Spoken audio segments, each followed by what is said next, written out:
Who would you start at quarterback if you were Coach Rich Rodriguez? Coming out of the bye week, Khalil Wilkins or Scotty Fox Jr.? We're going to talk about that here on this episode of Mountaineer Moment.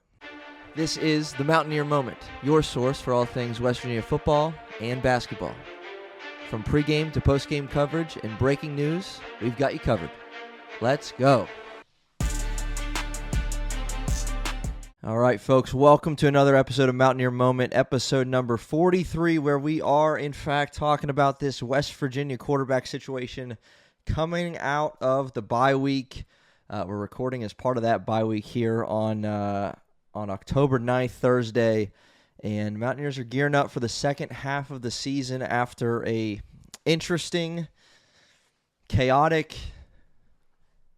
unpleasant, strange, weird,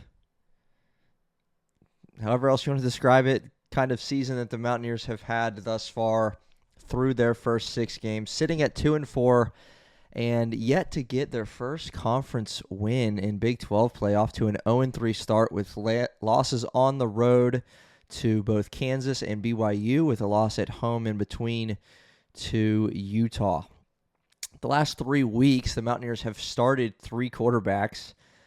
Nico Markiel obviously was the starter through the team's first 4 games, and apparently was dealing with an injury that made sense because he wasn't the same guy as we've seen, in samples in previous seasons. Not that he was ever the fastest guy on the field by any means, but he had a different level of burst and a different ability to run the football that he just didn't display through the first 4 games, and then it's apparent that he's been dealing with a foot injury. And then it was like, oh wow, okay, like how long is that going to keep him out? And then within a few days, it's like, all right, well, he's out for the season. He's probably going to transfer. He's going to get that medical red shirt.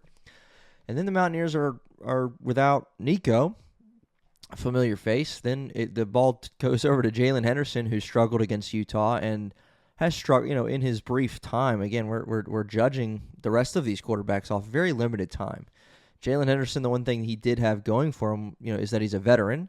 But he got the start against Utah, struggled mightily, and apparently got hurt. And he was ruled out for the following game against BYU, undefeated BYU on the road, number 23 in the country.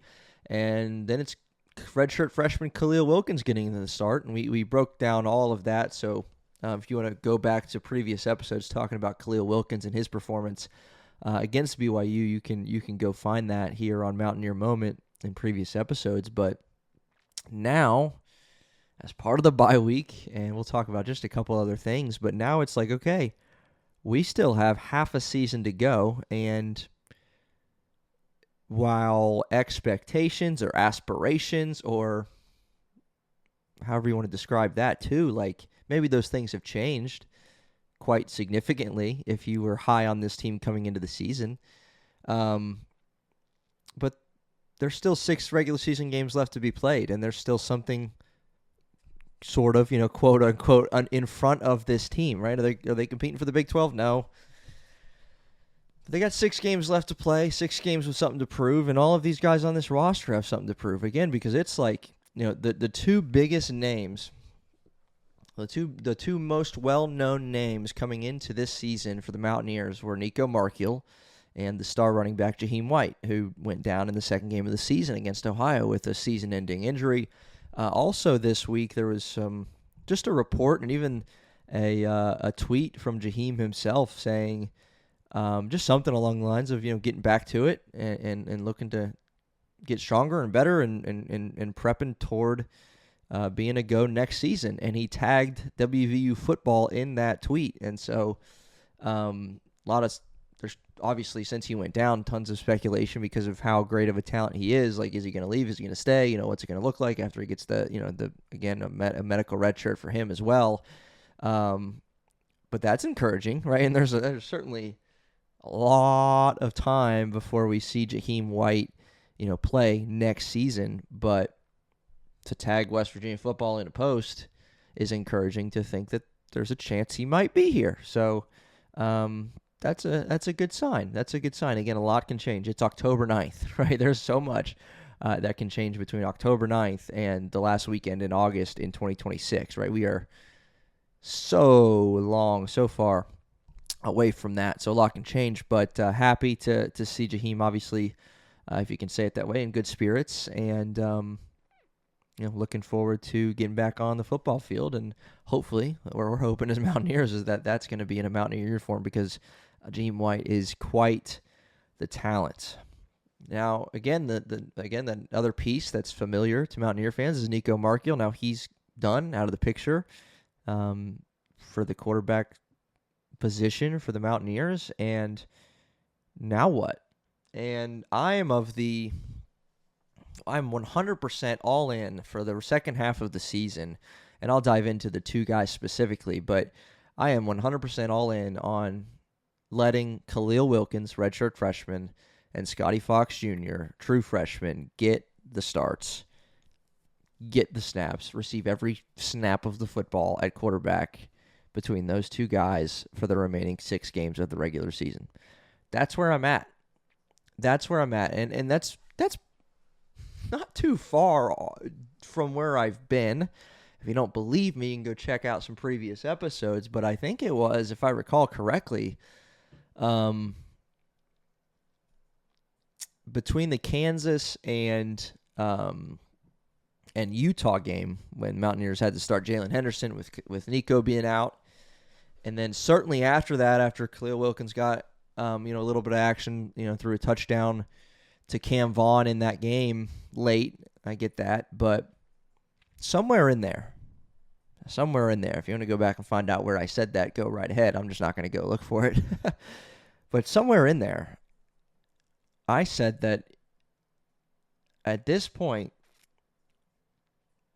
if there is any part of you as head coach, Rich Rodriguez, if there's any part of you that believes that either Scotty Fox or Khalil Wilkins can be your starting quarterback for West Virginia University football in 2026, week 1, if there is any chance that one of those two guys, if not both of those guys, have a legitimate shot to start at quarterback. And I know he said it, entering the season, he's got 5 quarterbacks he really likes, can play, and all that stuff. But we knew coming into the season, Scotty Fox, Khalil Wilkins weren't going to start week 1. We knew that. We just knew. Whatever kind of smoke he's blowing, we knew that they weren't going to be the QB1. But if there's a shot that they can be QB1, one of those guys can be QB1 for the Mountaineers in 2026, you play them right now. You let them get every rep for the remaining 6 weeks. You see what you've got with them, and in doing that, in a way, and again, this is some skewed numbers because Jaheim White's not there. Ty Edwards and his injury situation is continuing to be an ongoing issue. Your offensive line has played very poorly. And so you take everything with a grain of salt, but you let these guys, whether it's one of them starts all 6 games or one of them starts 3 games, the other starts 3 games, and they see the field to a similar degree and extent of plays and throws and running plays and all of that, through 6 games in Big 12 play, you're going to have an idea of what you got heading into 2026. And if you like what you got at the end of the season at the quarterback position in one or if not both of these guys, then that's an encouraging sign. And so with all that said, I am of a very, very, very strong opinion that it needs to be either Khalil or Scotty.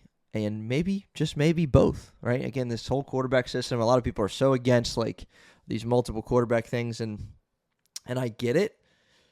But, unless one of these guys comes out, plays perfectly for 6 straight games, then I think there's an opportunity for both of them that exists to be able to showcase what they got, show not only us as fans what they got, but to show, more importantly, the coaching staff what they have, in-game experience in the Big 12, and to see if there is a legitimate chance that they can lead your team next season.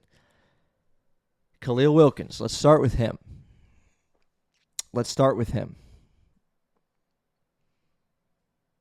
All right, so he's certainly a capable runner. We saw the grit and toughness he displayed in his first career start against BYU with 23 carries for 89 yards against the BYU defense that's pretty good. So he displayed grit and toughness, and that could potentially, right, if we're building a case for it to be Khalil Wilkins, that could potentially bode well for him, because this is a West Virginia offense that has struggled, obviously, through the run, on the run and in the air, but but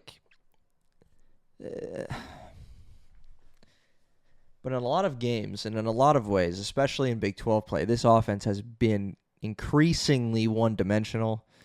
Again, not that the running game is perfect, but the passing game has been, for a lot of Big 12 play, non-existent, and that's not a stretch. Like this passing game has just not been there. And so the case for Khalil Wilkins just says, well, I just ran it 23 times for 89 yards, and they knew I was going to run. He's elusive. He can pick up yards, and he showed an ability in BYU in the start, right? He had the early pick on, I guess it was the team's second drive. It was either his second or third throw of the game, where he just threw a turnaround route right to the cornerback who jumped it. I mean, it was pretty simple read and just an error on his part. He had an interception late that went off Cam Vaughn's hand on a deep ball. That was a pretty good pass. So he grew more comfortable before our eyes, and I think that is being lost on some West Virginia fans, because Khalil, again, not only was he tough, like I think everybody can agree with that. Not only did he show grit and determination and showed an ability to make guys miss, and again pick up 89 yards when the defense knew your team was going to run the football. There's something to be said for that. But in addition to that, and something that might be lost on some people, is he showed some improvement. He delivered some nice passes in the second half. I think he only had 7 completions, but again, catchable ball to Cam Vaughn deep. Justin Smith-Brown dropped one that wasn't the best of passes, right? But it could have been a completion. Would have been a very nice catch. I get that.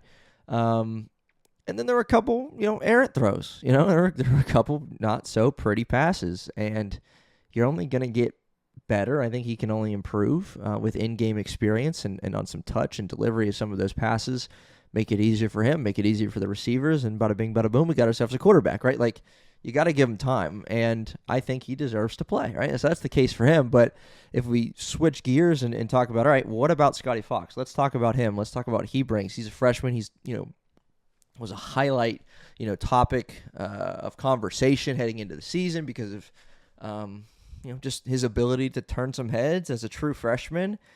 And I like to think, or describe, I should say, I like to describe what Scotty Fox's season through the first 6 games has been the highest of highs and the lowest of lows, right? You think back to week 1 against Robert Morris, and I get it's Robert Morris, but he checked into a game and didn't waste any time electrifying the crowd with a 59-yard touchdown run. So not only can Khalil Wilkins move it, but Scotty Fox can move it too. And that's probably, I'm just now thinking about it, and I don't think it's wrong. It can't be wrong. I mean, that's West Virginia's longest rushing touchdown of the season. It's got to be. Correct me in the comments if that's not true. But Jaheim White, and his touchdown run against Ohio was 38 yards, something like that. I don't know. It was inside of 40. I do know that. Jalen Henderson has had some nice runs, but not like that.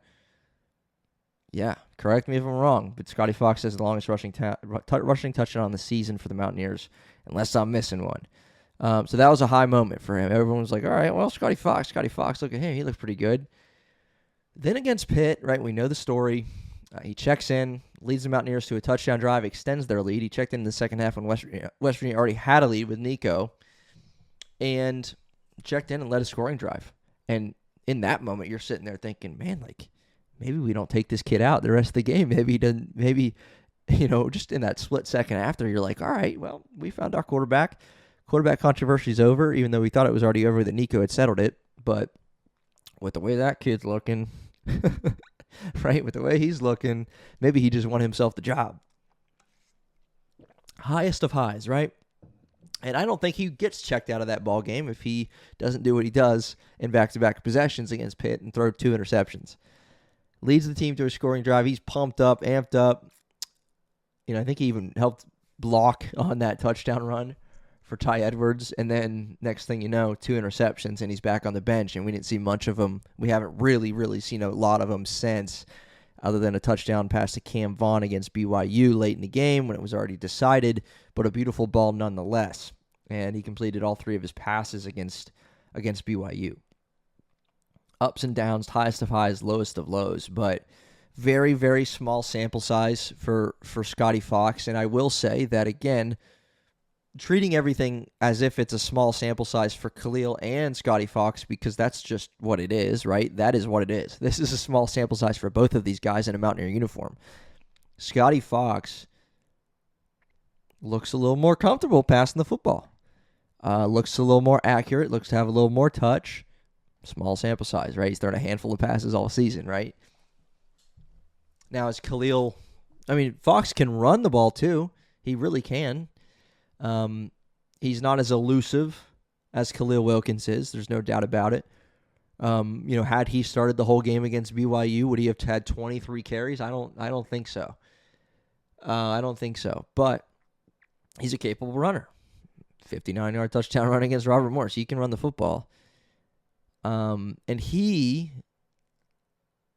now that Khalil Wilkins has gotten a start and played the majority of that football game, Scotty Fox is of all the names we've mentioned with Nico and Jalen and Khalil, Scotty Fox is the only name that we haven't gotten a look at what it's like for him to get in the rhythm of a football game. I get that he played a few possessions against Pitt and got yanked because of interceptions, and he should have been yanked because of those interceptions. But, we haven't seen this kid. Another way of saying it, right, simple as it gets, we haven't seen him get a start yet. He just hasn't gotten a start yet. And maybe he does. Maybe he does. And I think, again, it's hard to say which one. My biggest point is I would be disappointed if it's not these 2 guys going down the stretch, finishing the second half of the season with one of, and likely both of these players. That's the way I think it should be. That's the way I think it should be. Right? So who do I think should start against UCF? Coming out of the bye week next Saturday, who should get the start? I get, if you're going to make me sit here and pick because maybe the thumbnail was a little enticing, right? I would say Khalil Wilkins. I'd say you start Khalil. Because a couple different reasons. One, you played against BYU on the road, night game, Friday night, kind of just thrown him into that, and aside one interception and again a couple missed balls, he didn't play poorly. And that was against a ranked team that no matter which of our quarterbacks played, you were probably going to lose. And you're on the road again against UCF, but UCF hasn't won a conference game yet, at least at the time we're recording. I believe they have Cincinnati this weekend. And not as tough as an environment. Give the kid another shot. See what he's got. Now, again, unless he plays lights out, I think we will see Scotty Fox, maybe not necessarily against UCF, but, unless Khalil is absolutely lights out, Scotty Fox deserves reps as well the second half of the season because you have to see what you've got. And in the era of college football that we are in, the likelihood, and I don't even like saying it, but the likelihood of both of these guys being on the roster next season, who knows, right? If you want to put a percentage on that one, who knows? And so see what you have right now with both of them. Start Khalil against UCF. Does that mean that that Khalil's going to start against TCU, right? I don't know. But you have 3 games on the road and 3 games at home left. There's a lot of football to be played, right? We're only halfway through, even though it's flown by. We are halfway through. And over the next 6 games, I think more important than anything else is these 2 quarterbacks and seeing what you got and not being so fixated. And again, the coaching staff, the players, they want to win right now. They want to come out and win these games. But to me, and I want to win too, I do. But let me put it this way. You come out and win some games and save some face, and it's Jalen Henderson leading the way, and he gets every snap the rest of the season, and he's done after this year. How much did you really learn about what you got coming up next season, right? We're not in contention. We're not competing for Big 12 championship, but there's two young quarterbacks who desire to be your QB1 next season. Why not let them showcase what they got right now, get them in the system, get them comfortable, and see what they got. Khalil, Wilkins, Scotty Fox. I don't know who your guy is. And my guy is just both of them. Let's play a young quarterback and see what we got. And again, I think it should be Khalil Wilkins against UCF next Saturday. All right, so we'll see you next time on Mountaineer Moment. Be sure to be on the lookout for more episodes, more content coming your way. YouTube, Apple Podcasts, Spotify, Amazon Music, wherever you're at. Follow us on X too. You can email us at mountaineermoment@gmail.com. I would love to get some feedback, to chat with you. And in the comment section, leave some comments on YouTube. Love it. Love interacting with you guys. And excited for the Mountaineer Moment to continue from here on. And let's go, Mountaineers. We'll see you next time.